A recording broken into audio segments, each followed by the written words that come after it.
Masalah utamanya kan di penyimpanan, cold storage, alat pendingin, cold storage, apa bahasa Indonesia cold storage?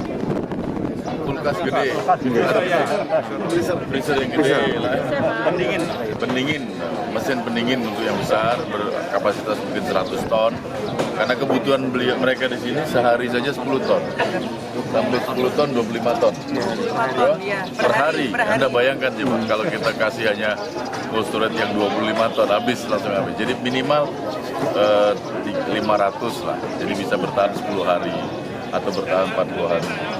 Jadi ini bertahan 20 hari. Jadi lalu lalangnya itu nggak sulit. Tambah thermoking.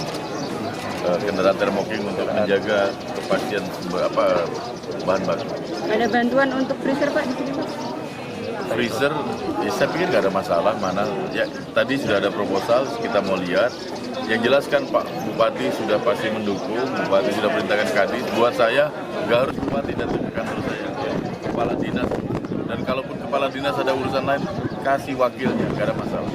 Yang paling penting komunikasi sampai dan jalan kesimpulannya. Keputusan kadang-kadang tidak harus ketemu menteri, dirjen. Yang penting kesimpulan dari keputusan masalah itu selesai.